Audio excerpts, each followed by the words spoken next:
What a day. What a day. Just got back from church and it was good. It was really good. I learned something. We talked about humility at church today. I don't know if that was aimed at me, perhaps. Now, the church, I don't think, knew that I was coming, so maybe it was just by luck, but we talked about humility. So this is crunch time. We're coming down to a point, we're just about a week, a little bit more, and I just hope you get out there and caucus and do your thing, because if we do it, we're going to have an unbelievable victory. We're going to have an unbelievable, just look at all these beautiful hats, Make America Great Again. We're going to follow what it says. We're going to make, look at that. We're going to make America great again. We are going to do such a great job. And, you know, when I went on to this journey, June 16th, down the escalator, remember the famous escalator ride? I will tell you, that takes guts. It took guts and it took certain courage, and it's not something I've ever done. And, you know, politicians, they run for office, they win, they lose, they win, they lose, they don't care. They're all talk, no action. That's what their business is, to run for office. With me, I've never done it before. And the receptivity has been incredible. The polls have been amazing. Just like this room is packed, and every room is packed, no matter where we go. We have the biggest crowds by far. We have much bigger than Bernie Sanders has, who's second. Now, we have the biggest crowds. They never talk about my crowds. You know, the press never talks about it. They always, but when somebody else has a crowd, so I was telling you, last week we had 12,000 people. Bernie Sanders had 3,000. That's good, 3,000. And he is second, way, way down the line, but he's second. But we're having these incredible crowds, 20,000, 35,000 people. And Bernie Sanders has 3, we have 12. And they talked about Bernie Sanders, and they said, he had 3,000 people. It was a great. Then they talked about Trump. I had 12,000, and we had to send 5,000 home because we couldn't get them in. But, you know, they didn't mention that. They don't mention it. And I always say the cameras, they always are on my face. They never want to show the crowds. It's an incredible thing. But it's okay, because the people get it. The people are really, really smart. And somebody asked me the other day, what was the thing you most learned? And I learned a lot. But because this has been sort of an unbelievable journey. Hello, darling. How are you? Look at. I love these people. We have the most loyal people, too. We have the most loyal. We have, and that's the other thing I learned, the loyalty. You know, they do polls on everything. They do polls on the debate. We win all those polls on the debate. We have another debate coming up on Thursday, and I think that'll be fine. But we win the polls on the debate. But, you know, they have, I mean, I don't know if it's going to be fair, but we'll handle it one way or the other, okay? That's what we got to do. But, you know, I learned the level of loyalty to our movement. And it's really to me, but it's really beyond me. This is a movement, folks. This isn't like a normal situation. We're on the cover of Time magazine this week with a really fair story, a really professional, beautiful story about the fact that there's never been anything like this. There's never been anything like this. It's been an incredible journey. They're going to study it.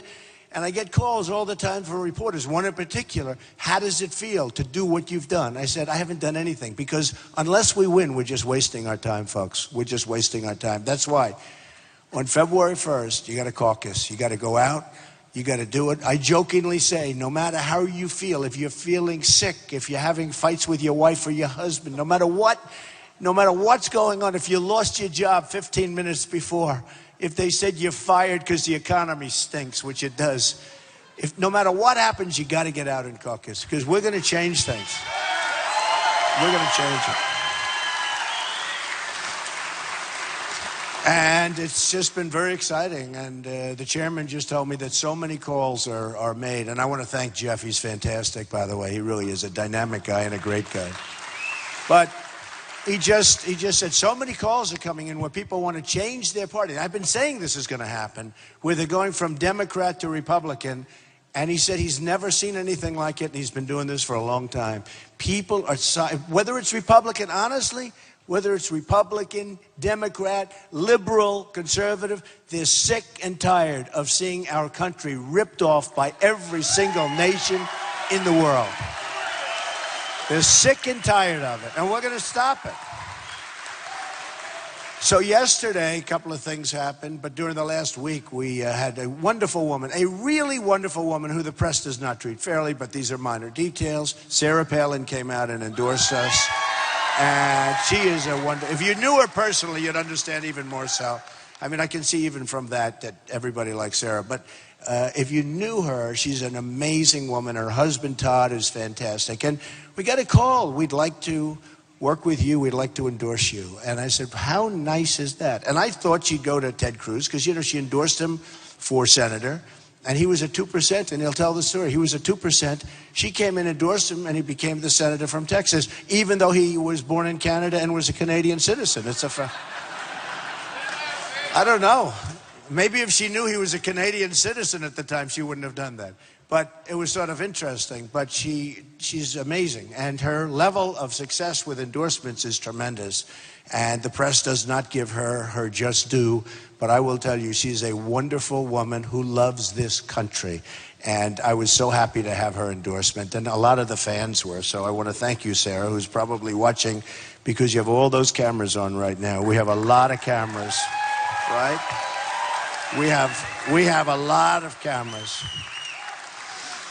A couple of things, you know, we'll talk about individual candidates for a little while. Should we do that? I think so, right? We don't have to go through the whole thing. Should I go through a couple of polls? No? Yes? Okay. So Fox just came out. Big turn, 12 or 14 points. Trump is up. You heard about that, right? Trump is up. In Iowa. And now the rest of you're still lagging behind everybody, folks, okay?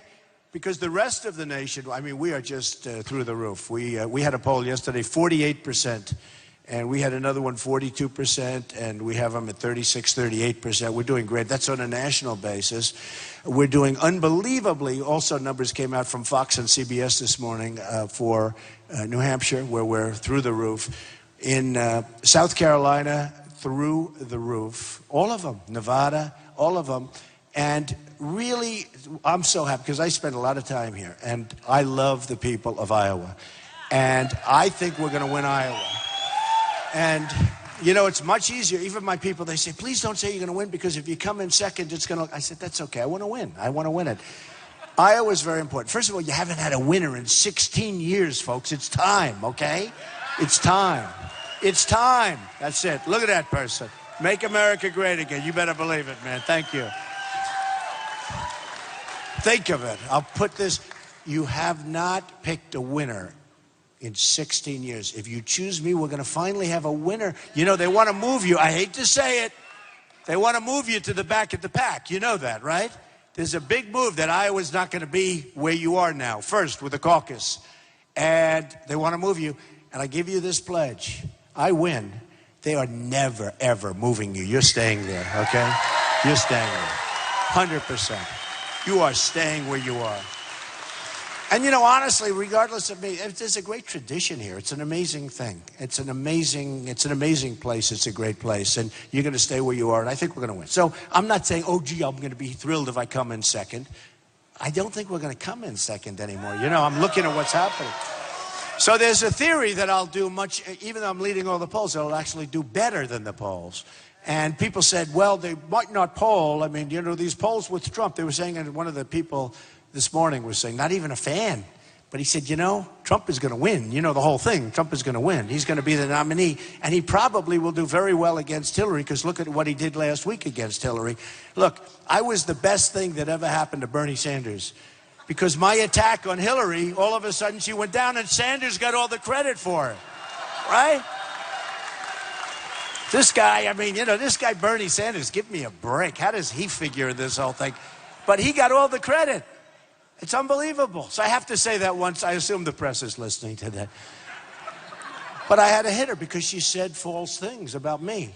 So I hit her hard. But I haven't even focused. You know, in the Fox poll and another poll that just came out that I'm beating Hillary, and I'm beating Hillary. I'll beat Hillary. But I haven't even focused.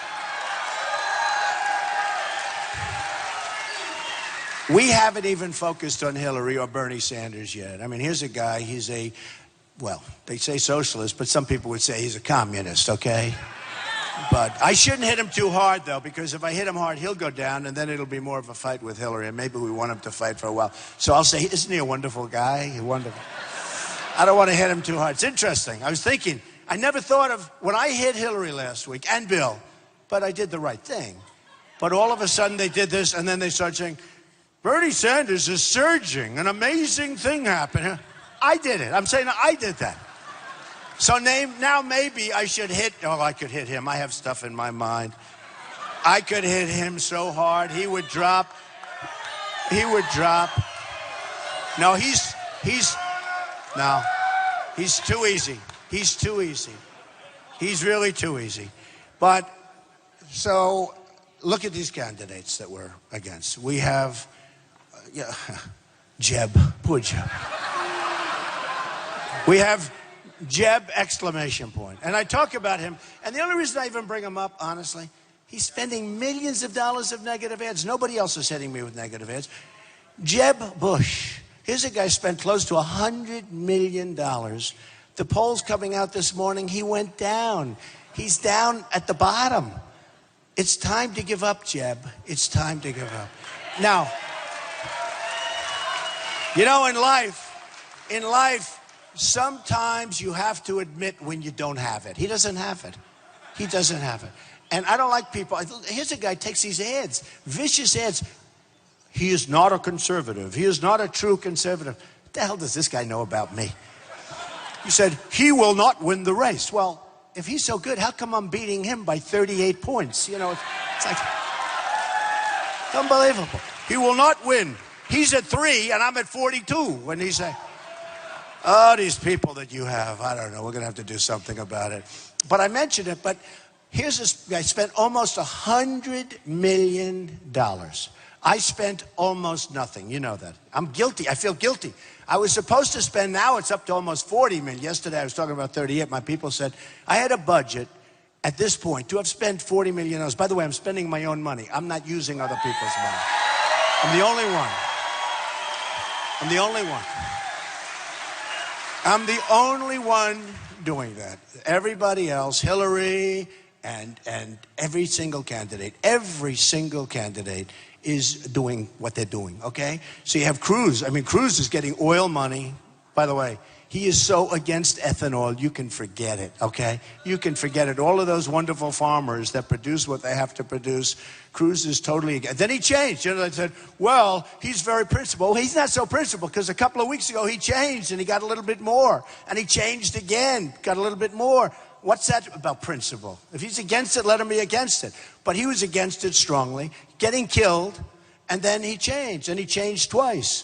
So, but by the way, and he'll change back so fast because who's giving him money? Oil people are giving him money. Nobody's giving me money. I turned down so much money. I feel so foolish. I feel so, you know, my whole life I take, right? Greedy. I take, greedy. Now I'm going to be greedy for the United States. I'm going to take for the United States. I'm going to be so greedy. We're not going to have any more of these deals with Iran where we give them $150 billion. $150 billion. We should have never given it. And we should have had our prisoners back years ago, before the negotiation started. You don't start the negotiation unless they give us back our prisoners. You don't start it. You don't even think about it. I tell that story all the time because it's amazing. You go in, right? They have our prisoners. They actually had 3, then they had 4. And by the way, it's going to set a wave of kidnapping like you've never seen before. You watch. People see that deal, and putting that deal together with the other, it's going to set a wave. If they would have done it my way, you wouldn't have. You walk in, they're going to say, let's start. We're going to say, we have to have our prisoners back. They're going to say no. We're going to say, got to have our prisoners back. They're going to say no. You walk out. Why didn't they walk out? You walk out, you double up the sanctions. They will call you within 48 hours as sure as you're standing here. Sorry, couldn't get your seats, there were too many people. There are people outside still trying to get in. They will call you as sure as you're standing here, and they'll say, you've got your prisoners. Okay, now you get the prisoners. Now you go in and say, listen, there's one other minor item. We can't give you back the $150 billion. What do you mean? What do you mean? You know, the Persians are great negotiators. But we have guys that are better. We can't give you back we want to get the prisoners back first. This is what we should have done. Now we would have had our prisoners back, and we didn't make any deals. We got our prisoners back. We say now, 150 billion, can't give it. We're a debtor nation. We're bust. We've got 19 trillion in debt. We can't give you the money back. You know, I want to take the lumps out. My father always used to say, yeah, take the lumps out, make it nice.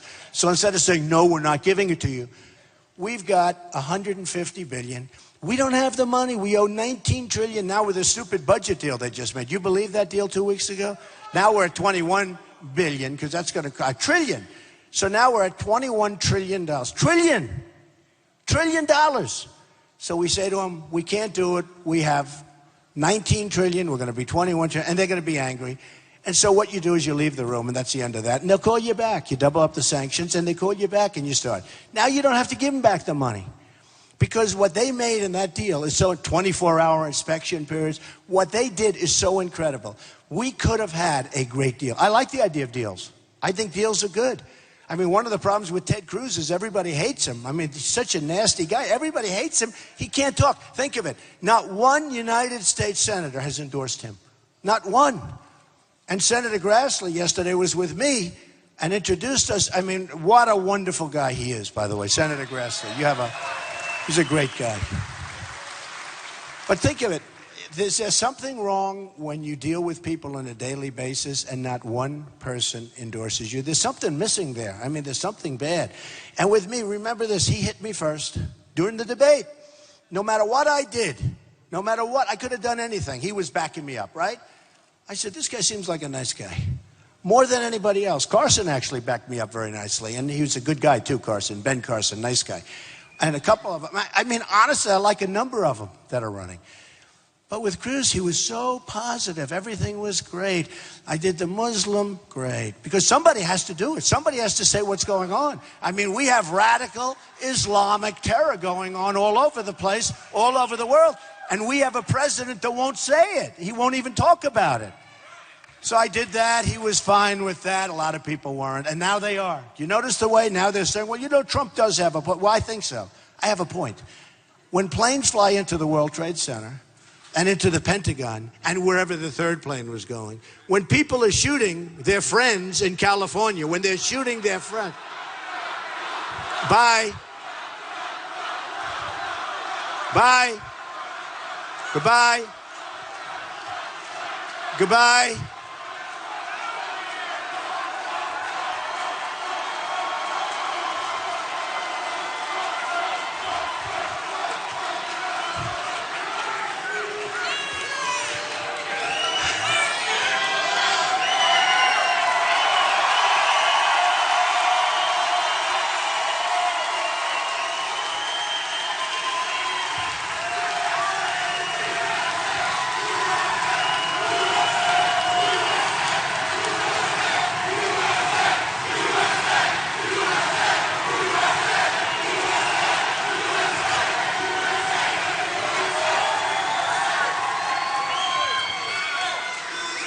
No, he wasn't wearing one of those hats, was he? Was he wearing one of those hats? And he never will. And he never will. And he never will. And that's okay. But, you know, we got to do something, folks, because it's not working. And all over the world, they're talking about it. And people, frankly, I have friends that are Muslims, and they call me up. Not all of them, but some of them. And they said, you're doing a great service because there's tremendous hatred. And we have to get to the bottom of what's going on. When you have people that go, these two that got married, these two young people that got married, they were radicalized. And they go into people that gave them wedding receptions and gave them parties when they were getting, and then you shoot them, you kill them. You kill them. And then you have in Paris where you lose 130 people that don't have guns. And by the way, we're going to protect the Second Amendment if I'm president. That I can tell you. That I can tell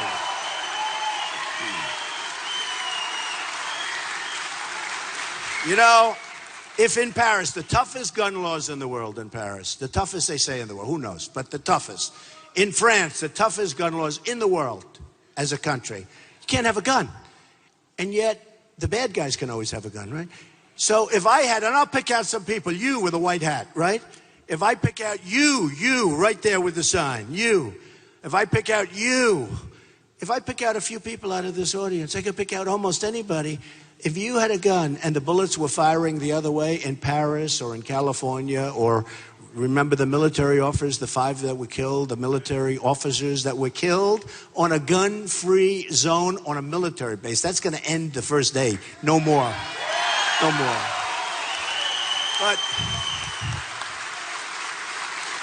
if there were some people in there with guns, you wouldn't have had 130 people killed. It would have been a much, much smaller. And you know what? They wouldn't have been looking for the guy with the dirty hat. Believe me, they wouldn't have been looking for him for long. They wouldn't be. And you know the other thing, the press. And they have been good about this because they're a very dishonest group of people. The guy with the dirty hat, they called him the mastermind, right? The mastermind. And for 2 days, they're looking for him. They call him the mastermind. The mastermind. What did he do? He sent people into a different couple of places in Paris, right? He said, shoot everybody that you can. What do they get? What's going on? This is the mastermind. So the press said, the mastermind does, we think we have him under control. We think we found him. We don't know. He's a brilliant man. They don't even know who the hell he is. And then you see him. And I called him right from the beginning, the guy with the dirty hat. Probably got a very low IQ. He's a moron. He's a frickin' moron, okay? And the press is calling. And then they wonder, they're calling him the mastermind. And then they wonder why our youth is being radicalized. What's happening with the youth? And they're wondering, you know, they're using the internet better than we use it, and our guys invented it, right? Because they're hearing, oh, Dad, the mastermind, he's a mastermind. He's a moron. He's a dirty, rotten moron. And we killed him, fortunately. And the cops in France, they did a great job. And the cops in California, they did an amazing job. I mean, our police, I'll tell you what, the most mistreated people practically in this country, 2 groups, our police and our veterans. Remember that.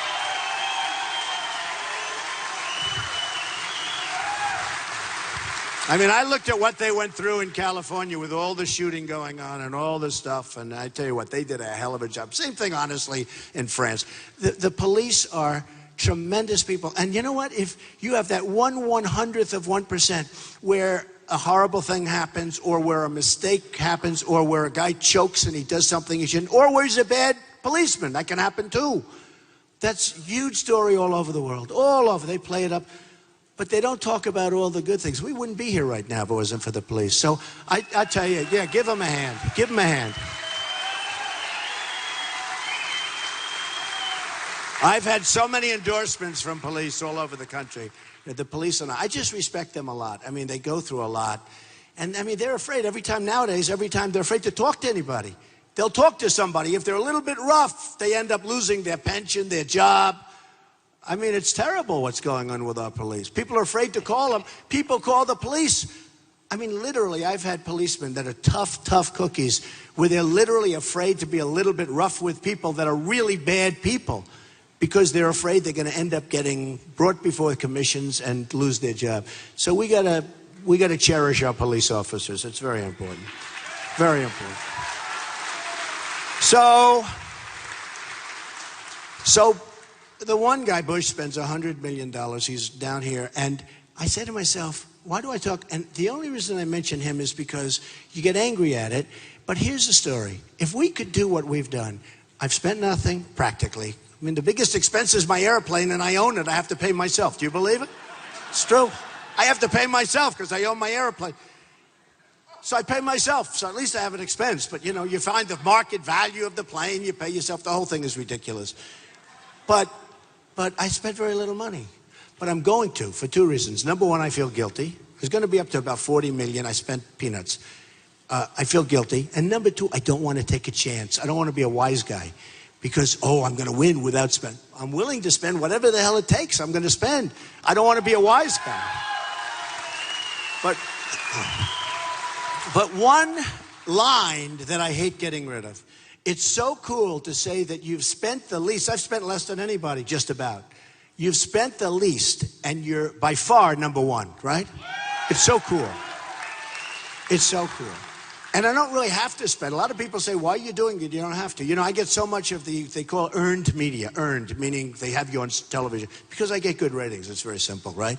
You know, Face the Nation, a show, very good show. John Dickerson. Face the Nation last night announced, I got to be straight. Look at all those cameras. You think if I was wrong on this, do you think I'd be headlines? Trump said this. Okay. Face the Nation put out a release last week. You know Face the Nation, right? Big show, CBS.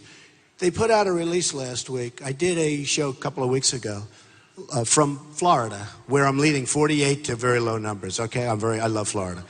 We're going to win Florida. We're going to win a lot of states that nobody ever thought about winning for the Republicans. I'll tell you what. But Face the Nation put out a release last week that they had their interview with Donald Trump, long interview from Florida, that it was the highest rated show they've had in 15 or 16 years since the fall of the World Trade Center. Highest rated show. That gives you power. That gives you power. And when you look at the debates, I mean, Fox had 24 million, CNN had 23. CNN says it's the largest show they've ever had in the history of CNN. Now, they cover wars and they cover big events. The biggest ratings they've ever had was the debate. Now, I know they're not watching Jeb, and I know, he's a low-energy person. I know they're not watching Ted. He's a wonderful guy, but they're not watching Ted. I know I don't want to insult the rest of them. I mean, I get along with people. I want to be nice. I don't want them to call me, why did you say that about me? So I'm not going to say all the other people that are up on the stage. But if you look at 4 years ago and 8 years ago and 6, that used to be like a throwaway. Nobody even wanted to broadcast the debates. They had to do it as part of their licensing. They didn't even want to put them on. Now it's like they can't get enough. The debates are coming up, the big debates. I mean, it's crazy. I won't take credit for it, but every magazine, they call them the Trump debates. Variety, all these. The Trump debate last night, it's sort of crazy, right?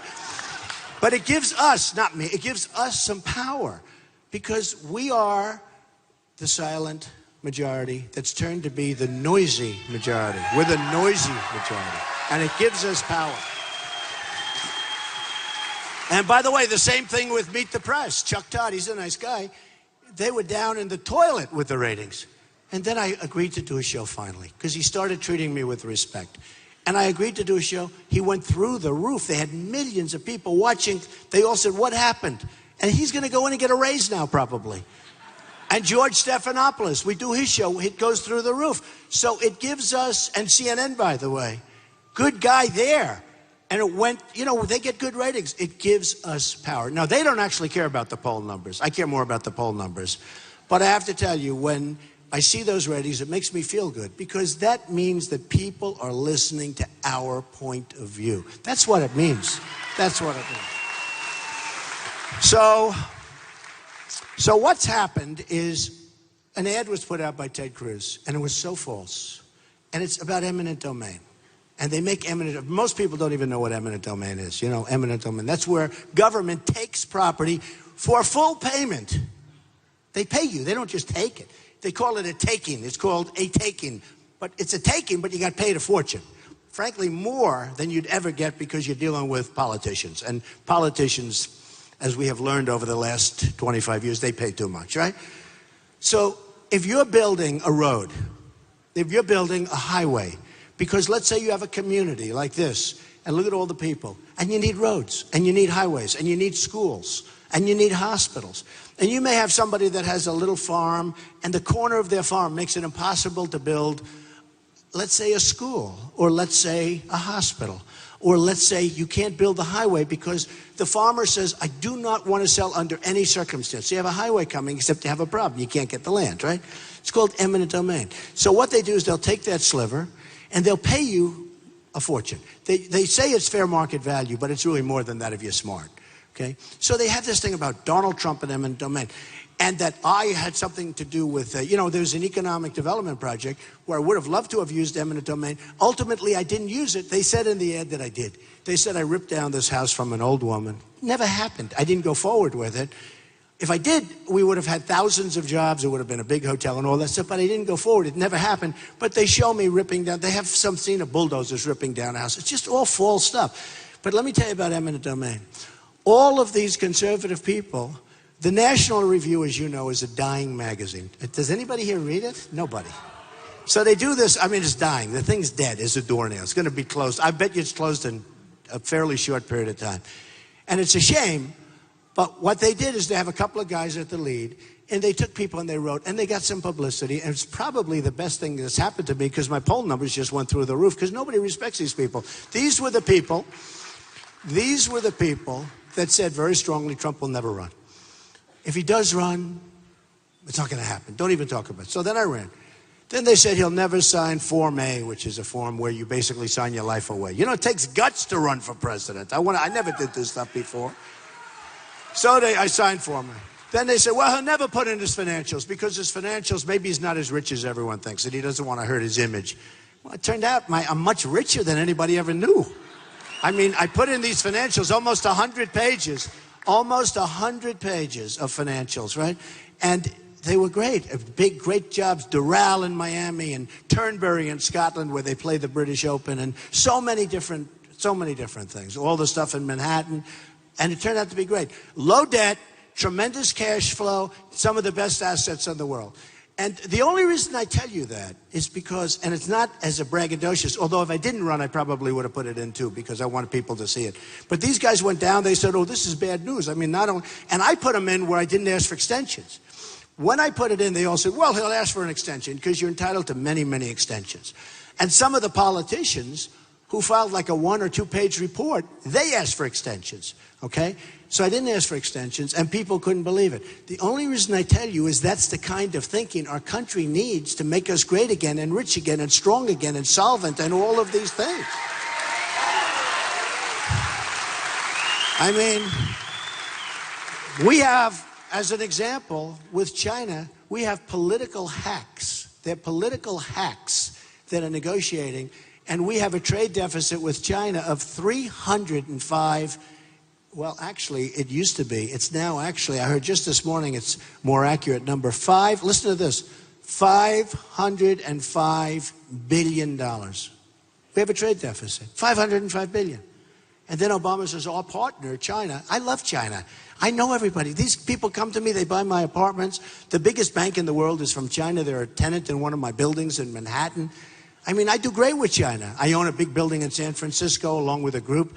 That's a great group. And we own the Bank of America building in San Francisco. Nobody even knows that.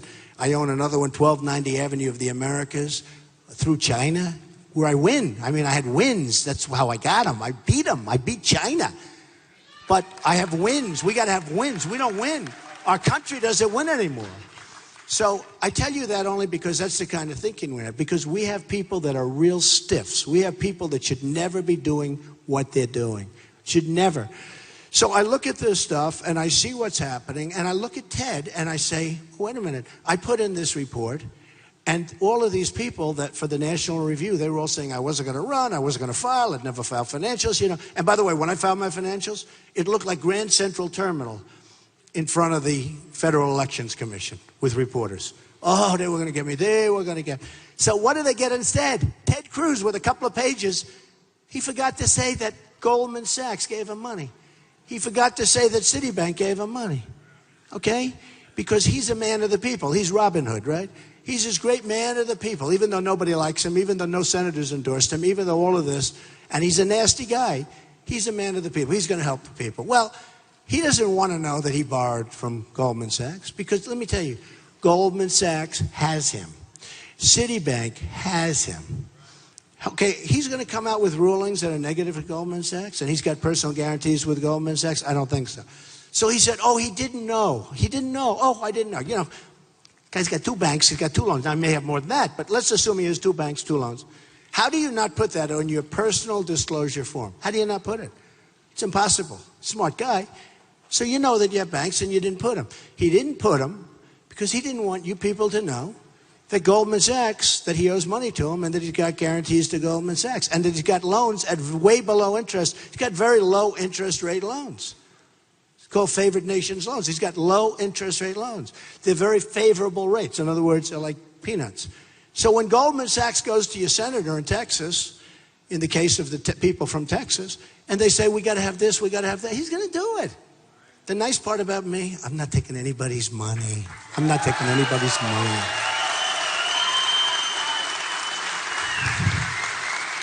The other problem with Ted is that, as you know, and it's come out very strongly, Lawrence Tribe, great lawyer, great constitutional lawyer from Harvard, said this is an unsettled matter. He's a great constitutional lawyer. Other lawyers have since come out saying he can't run for president. He can't. I don't know. Maybe he can, maybe he can't. I don't know. He should go into court and seek a declaratory judgment. Because the people voting for Ted For Ted Cruz, those people, I think there's a real chance that he's not allowed to run for president. I know this. He can run for Prime Minister of Canada. He was born on Canadian land. It's true. People actually laugh. It's actually true. He qualifies because he was born on Canadian soil, right? He was born in Canada. And then he said another beauty. So he was a citizen of Canada until 15 months ago. Did you know that? Does anyone know that? He's a citizen of Canada. So he's a joint with the United States. So he's a citizen of Canada. And they said, you know, you're a United States Senator. You're a citizen of Canada. Somebody found out. These reporters, they ultimately find out everything, whether we like them or not, right? Much of it's false stuff, but this happens to be true. He's a citizen of Canada. And they said, you're a citizen of Canada? Oh, I didn't know. So he just said the other day, they said, how could it be that you were a citizen of Canada? He said, he didn't know about it. Okay. So he didn't know he was a citizen of Canada. And there are advantages to being a citizen of different places. You understand that. So he didn't know he was a citizen of Canada, and he didn't know he had loans out to Goldman Sachs, and he didn't know it was another. I mean, come on, folks. Look, are we babies? Are we babies? So we're going to find out what happens. We're going to find out. And then he makes a false ad about me that I'm ripping down some woman's house that I ultimately said, forget about it. It's not work. And by the way, I saved a fortune because it was in Atlantic City. I left Atlantic City like 8, 9 years ago. Atlantic City's totally collapsed. I made a great deal. The smart people give me an A for vision. I left. I mean, think of it. I would have built this tower in Atlantic. I mean, so the woman did me a big favor by, you know, not wanting to sell. But I never ripped down her house. And she was perfectly fine. I never ripped down her house. They show tractors ripping down a house. That's really, you know, it's false stuff, okay? It's not nice. He should actually give me an apology. Do you think he'll apologize? I don't know. But he should. He should give me an apology. He said I ripped down her house. They show a tractor ripping down something. It's not her house because I didn't rip it down. But they show this big, beautiful, could be a John Deere, but I think it was a Caterpillar. In other words, that was before, right? That was before Komatsu started doing all the business because Japan has so devalued their yen that it's very hard for Caterpillar and John Deere. And by the way, speaking of John Deere, we love John Deere. I buy millions and millions of dollars worth of equipment. Millions. So Ted has a problem, and you know, I don't know what the problem is, but I can say that the polls that came out this morning, there's been a tremendous turn, 12 points, 14 points of a swing, and we're way up, and he went way down. So we'll see what happens. Look, ultimately, you got to go out, you got to call, because who knows what's going to happen. If you don't go out, we're not going to make this country great again. That I can tell you, if you don't go out and do it.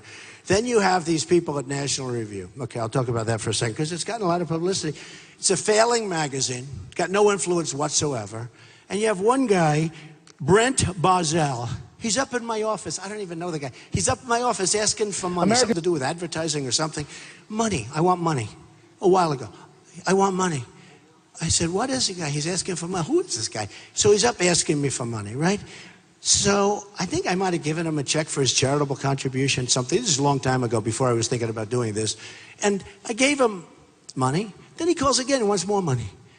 And I said, hey, look, you know, you can be rich, but what the hell do we have to give money to people? I'd rather keep it or give it to charity or do something with it, right? So Brent Bozell, the next time I hear his name, I'm writing a piece about Donald Trump and what a bad... I guarantee you, folks, if I gave him more money, you end up giving it for the rest of your life. But if I gave him more money, it would have been fine. He wouldn't have written the piece. But then you have, what's his name? Glenn Beck. Glenn Beck. How about Glenn Beck? Always crying. Every time I see him, tears. You know why he's crying? Because Fox fired him, okay? And now he's got a loser going on. The thing's a total loser. But in all fairness, I don't blame him. He asked for an interview a lot of times. I've been really busy. And don't forget, until I did this, I was really sort of not thinking about this, and maybe I was going to do it, maybe. So I didn't give him an interview, only because I was busy, not because of any other reason. I didn't give him an interview. And I probably would have acted the same way as him. He called my people, and then all of a sudden I go to first place. Because, you know, I've been in first place almost since the day I announced. Can you believe that? Almost since. And probably my people, you know, when you go to first place, your people all of a sudden become geniuses, right? Oh, well, we wouldn't give him an interview. They're probably giving him a hard time. Anyway, I never gave him an interview. I should have given him an interview, but I didn't do it. So I didn't give Glenn Beck an interview that he asked for many, many, many times. Called me up, said his father's in the hospital. His father was sick and not well and in the hospital, and I don't know how that worked out. I hope it worked out okay, but he was telling me about that. I said, I'll do your show. I promise, I'll do your show. Bottom line is, probably called up and we didn't do a show. He comes out against me. That's all it is. If I did interviews with him, he wouldn't have done it. That's the way life is, folks. I mean, this isn't something, you don't learn this at the Wharton School of Finance, okay?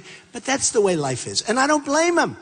If I called somebody and I had a network, a failing network especially, if I had a network and I called somebody and they wouldn't do the interview, I wouldn't, and there was just no reason other than, I got enough things to do, right? Because I would have done it. If I called somebody and they wouldn't do it, probably I'd be swayed to knock the hell out of them. Why wouldn't I, right? So they came out with a stupid cover about, they got 22 guys. I mean, these are just two examples. I could go over others too, and some of them are very nice people. I was actually surprised, and a lot of them weren't even very vicious. Some of them I actually thought they were positive articles about me.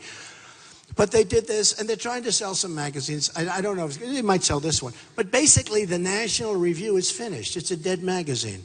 And they came out and they tried to do something that was good. They got some publicity. I think it probably helps me. I mean, probably it helps me. So here's the story. We have a very, very major election coming up. I think it's going to be the most important election that we've had in modern times. Our country is going to hell. We have people that are incompetent leading our country. We have people that are, frankly, they like to say, Trump likes to speak. I'm an Ivy League. I went to an Ivy League college. I went to the Wharton School of Finance, which is the best business school in the world. I'm like a smart person. I always say my uncle, because I do believe in the racehorse theory, right? Slow horses don't produce fast horses, right? The old racehorse. But my uncle was a professor for years up at a great engineer, Dr. John Trump at MIT, like one of the most brilliant people. And, we're smart. The people in this room are smart. My people are the smartest people, in my opinion, because they get it. My people, my folks, these are the smartest people. The most loyal and the smartest. The most loyal and the smartest. But you look at what goes on, and we know and we see, and they always like to say, he's plain spoken. I don't know, is that a positive or not? You don't need a plain spoken person, but think of it. When you have a word to describe your leadership in this country, what's a better word than the word stupid? There's no better word. Now, I can come up and I can go to Soros, I can go to different things and come up with other words, but there's just no better word, am I right?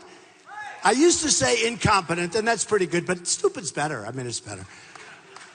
When you look at these deals that we make, when you look at what we do with China, when you look at what we do with Mexico, they're friends of mine. I employ thousands of people over the years, tens of thousands of Hispanics. And in Nevada, I'm leading. The poll just came. I'm leading in Nevada with Hispanics. And I said I'm going to win with Hispanics. And I'm going to win with African Americans, too. I'm getting great numbers with African Americans because I'm going to get jobs for people. I'm taking our jobs back. What has Obama done for African Americans? They're in, relatively speaking, the worst shape they've ever been in. You look at kids, they have 58% unemployment. You look at people that are 35, 45, 50 in their prime, their unemployment's through the roof. So Obama's done nothing. I mean, with him, it's all talk. He's like your typical politician. All talk, no action. I mean, just a bad guy. I'll tell you what. I thought Obama would be a great cheerleader at a minimum for this country. I thought at least he'd be a cheerleader. Guess what? He's been a horrible cheerleader for our country. He's been a divider. Our country is divided. And it's divided very, very badly.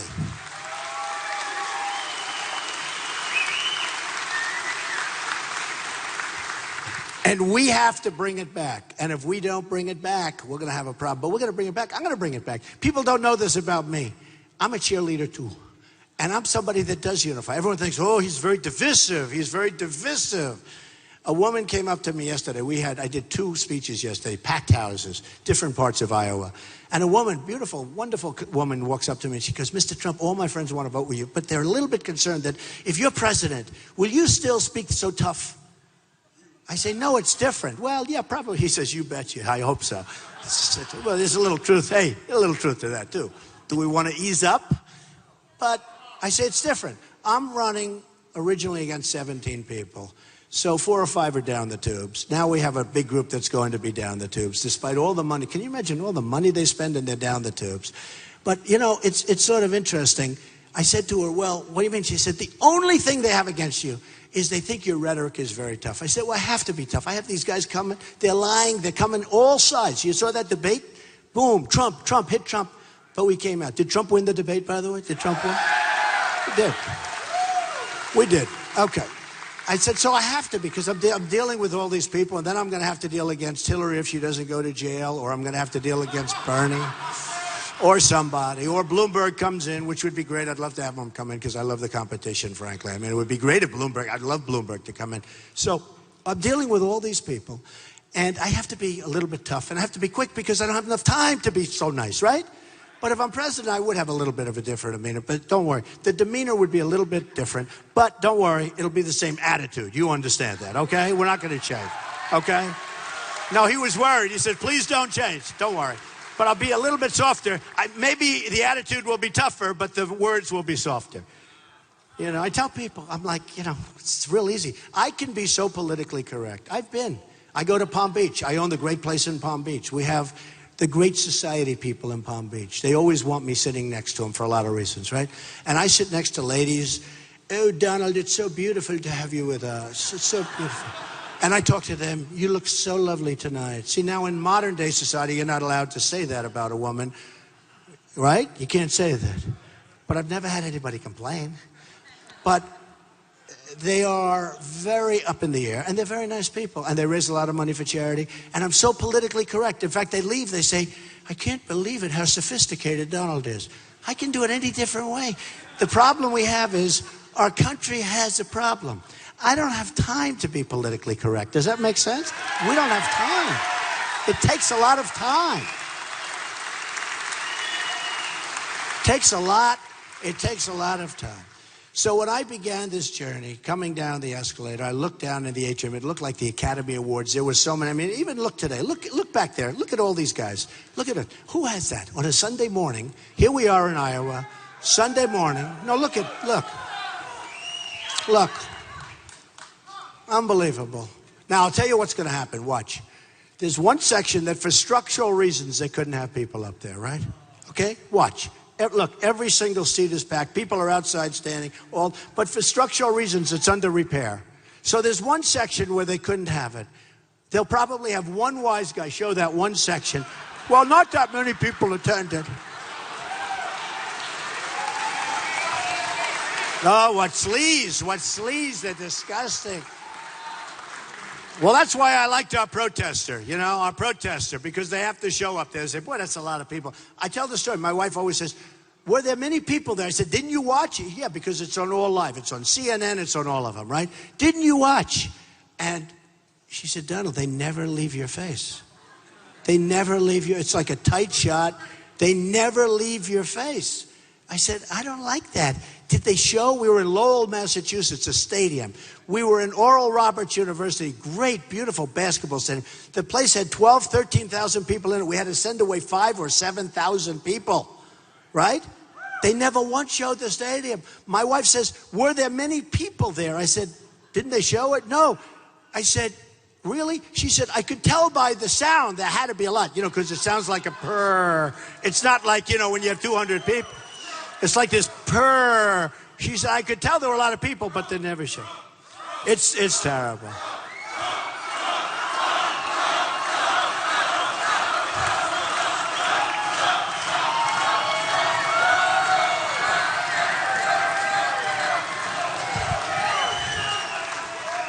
So if you see the section that's being under repair and you see these sleazebags over there showing it, remember what I said. They are the worst. They are so dishonest. But you people get it. I want to by the way, I want to backtrack because there's one thing I want to say about conservatives. Like I watch some of these guys go, Donald Trump is not a true conservative. Jeb Bush, here's Jeb Bush. Donald Trump is not a true conservative. He's a low energy person. This guy's going to get you nothing done. But he spent $100 million. But here's what happens. One of the things they say is eminent domain. Now, I talked about eminent domain. All conservatives want the Keystone Pipeline. Is that right? All. I want it. I want to make a better deal. By the way, here's my deal. They all want it. They want it. So Obama either approves it or doesn't. He didn't. Hillary said, no good. You know why Hillary is with Obama on so many things? Why? Why? Because she doesn't want to go to jail. The man in the front row, he gets it. And you haven't been at one of my deals, were you? Were you here? He gets it. Oh, he was at number 6. But you know what? She doesn't want to take him on. So she's saying things, and she will till the end. She's saying things that she would never see. So she's against the Keystone Pipeline. So everyone, all the conservatives are for it. But here's the difference. I'm for it too, by the way. I'm totally for it, all right? Because what the hell difference does it make? It's a lot of jobs. I don't like, frankly, I'm not in love with the idea of taking Canadian oil and say, you know, what the hell? I love Canada, by the way. Look, you know who's going to approve that deal fast? Ted Cruz. He's from Canada.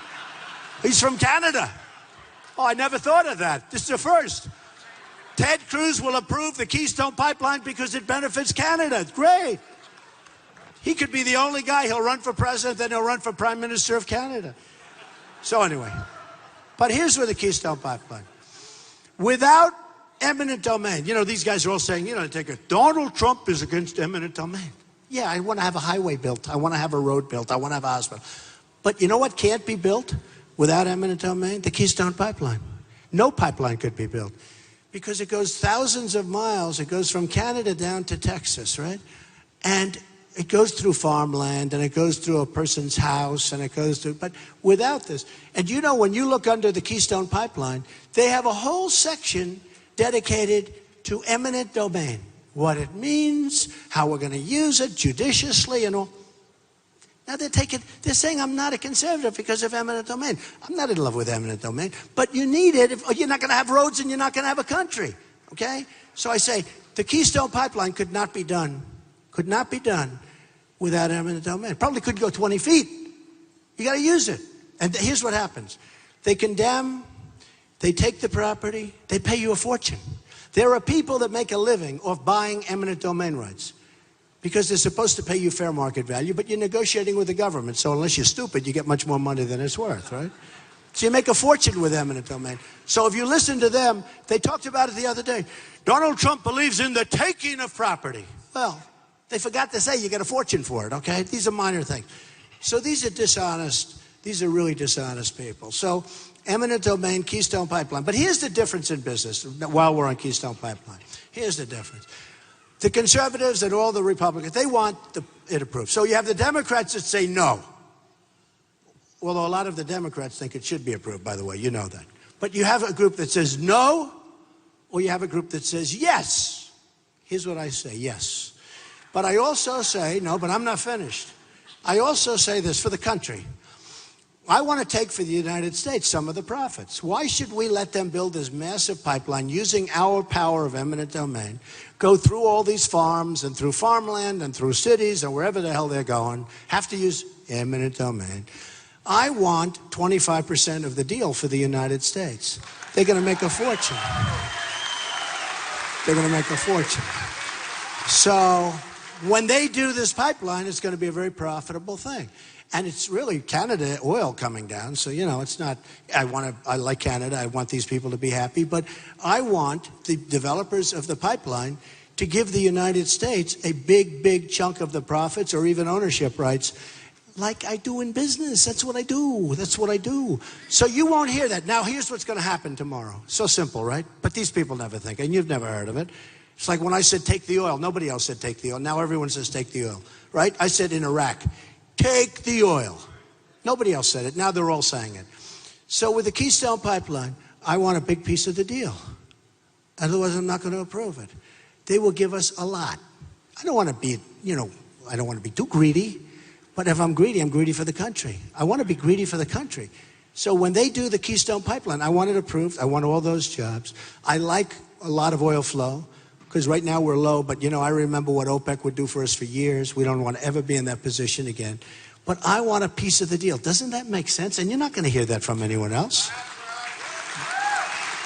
So tomorrow you're going to have all these bloodsuckers saying, I have an idea. I want a piece of the deal for the United. They wouldn't know where to begin. They wouldn't know. You know, Carl Icahn, the great businessman, endorsed me. Many, many businessmen want to endorse. Even the ones that don't like me want to endorse me because they say he's the one that gets it. We have corporate inversions going on right now where companies are leaving the United States. You know, they used to leave Iowa and they'd go to some other place. Some of them went to Mexico, in all fairness, a lot of them. Newton, Iowa. But they used to leave Iowa, they'd leave New Hampshire, they'd leave different places, they'd leave New York, and they'd go to Florida. Now they leave our place and they leave New Jersey, and they're going to Ireland. Pfizer is going to move to Ireland. Thousands and thousands of jobs because they can't bring their money back into the country and because the taxes are too high. My tax plan is an amazing plan. It's just like an amazing, it's going to make us so dynamic. Larry Kudlow, who's a great guy, a great guy. Larry Kudlow said it's a phenomenal plan. So many other people said it's a phenomenal plan. But it's going to lower taxes for corporations, it's going to lower taxes for business, it's going to get rid of a lot of rules, regulations, which is coming out soon. Because I know as farmers, people that have farms are telling me stories that are a disaster. They can't even take care of their farms anymore. It's so bad with the environmental impact stuff. So we're going to get it back, and we're going to bring it back, and we're going to go back to sanity, and we're going to do things that are incredible. We're going to do things that are incredible in this country, okay? But my tax plan, you know, we're now the highest taxed nation in the world, and we're going to bring it so that we're one of the lowest. It's going to be actually one of the lowest, and we're going to become a dynamic force again. Now, all of that money, it's at least $2.5 trillion that's sitting offshore. And this is interesting. The Democrats want it brought back in. It's good. It's money that was made outside of the country. They can't get it back in. And if they got it back in, they'd spend it here. But they can't because it's so restrictive. First of all, they can't do it bureaucratically. They can't get it back in. So all of that money, $2.5 trillion, but I think it's much more than that. The government has no idea. They have no idea what it is. Just like they have no idea how many illegals are in this country. They have no clue. Just like they have no idea what was on the Obamacare website that cost $5 billion. These people have no idea. That still doesn't work, by the way. So all of that money that's offshore, the Democrats want it and the Republicans want it. This has been going on for 3.5 years. They can't get together, and they all agree because they have no leader. Every Democrat wants it, every Republican. What's not to want? We want money brought back into the country. They can't get it done. The reason they can't get it done, no leadership. You know, it's one thing if they're opposed, somebody wants Obamacare, somebody doesn't, they have a logjam, that's different. Here's something where they want the money to come in for years, and they can't get it done. There's total gridlock in Washington. And a guy like Ted Cruz can never get it done because he's like, it's never going to happen. It's never going to happen. You need somebody that can wheel and deal and get things done. And we go back to a system where we don't need the executive orders. All Obama does now is sign executive orders. We want this, he can't get it. Boom, executive order.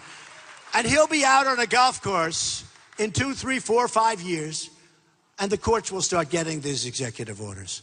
And they'll say, what he's saying is, look, I don't know if it works or not. Here's an executive order. In 5 years, don't worry, I'll be playing golf. What the hell difference does it make? We want people. Remember Ronald Reagan and Tip O'Neill? The country was running good. They got along.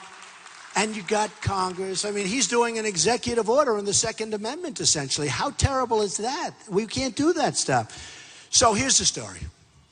I was talking about trade. I was talking about China. I was talking about Japan. Millions of cars pouring in. We give them practically nothing. So unfair. I was talking about Mexico. They beat us in trade. They beat us at the border. People are flowing through. Drugs are coming across, pouring across. Anchor babies, which I was right about. The fact that somebody has a baby who's an illegal on our land doesn't mean we have to take care of that baby for the next 90 years. By the way, I'm right. And we don't need a constitutional amendment. I was right. The greatest lawyers, some of the greatest lawyers in the world actually said Trump was right. But all of these things I talk about. Then you had Paris, and you had Los Angeles, and you had various other things happen, and you had different tragedies happen. And then CNN does a poll. Who's best on the economy? Trump by a factor of many times. Like in the 60s and 70s. We sort of understand that. I'll be the greatest jobs president that God ever created. Believe me. So, the economy. But then they started, because of what happened in Paris and what happened in California, Then they started talking about who's best on security for the country, Trump. Who's best on the military, Trump. Who's best on ISIS, Trump. By a lot, not by like little. And the narrative started changing. I was talking about all the different things, trade, and here's what I say, folks, trust me, the trade's gonna be great. We're going to bring back jobs. We're going to make good deals, not bad deals. I'm going to use the greatest business people in the world. I know many of them, most of them. I know the good ones. I know the bad ones. I know the ones that are overrated. I know people that you never heard of that are better than all of them. I have the greatest business people, and they all want to do it. To them, it's sport. They love the country, some of them. Some of them don't care. These are tough people. Some of them will move a company out of the United States if they can save $2. But I know the great negotiators. And we're going to now have the best negotiators in the world negotiating against Japan and Mexico and China and Vietnam and all of these countries that are absolutely killing us. What China has done to us is perhaps the greatest theft in the history of the world. We have rebuilt China. What they've done to us, they've taken so much money out of this country, and we owe them $1.7 trillion. Can you believe it? They kill us, and we owe them money. Japan, we owe them $1.5 trillion. So here's the story. We're going to take care of that. But now it's going on to, we're going to knock the hell out of ISIS. We're going to knock the hell. Remember, I am the most militaristic person, the most. I am the most militaristic person. We're going to build our military strong and powerful, but I hope we never have to. It's very important. I don't want to use it. And, you know, some people say, well, Trump is very tough and he might be very quick on the trigger. Quick on the trigger. All these weak people want to use our military. I'm the one that said, don't go into Iraq. And I said it in 2003, 2004, because you're going to destabilize the Middle East. I'm the sane one in the group, okay?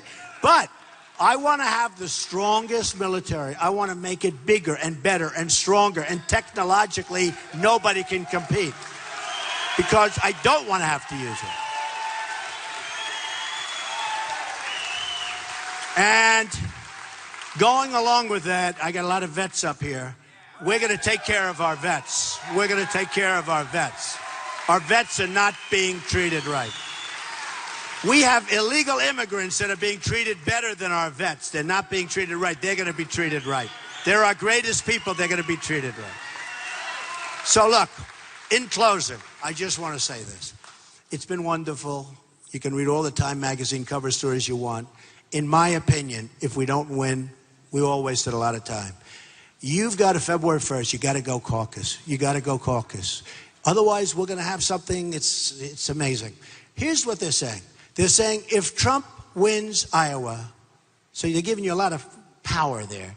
If Trump wins Iowa, he's going to run the table, meaning he's going to win almost everything.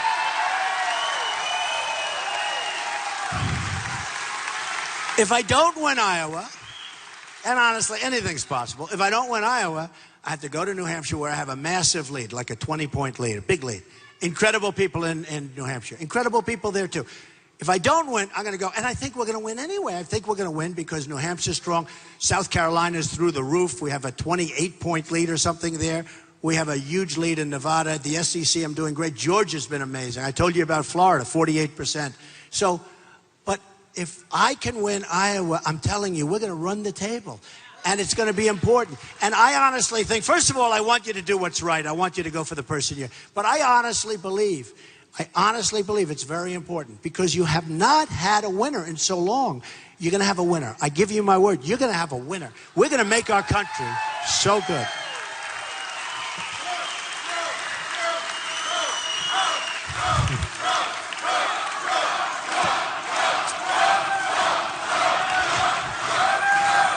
Love you. I love you. Love you.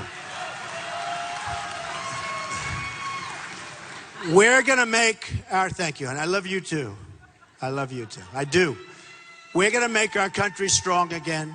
We're going to make our country smart again. People are going to respect us again. They don't respect us now. When you see 10 young sailors sitting in a boat on their hands and knees with their hands up in the air, and they're in a begging position, and you have thugs with guns to their head making them say whatever they want to say, and the only reason we got them back is that they happen to be smart, the Iranians.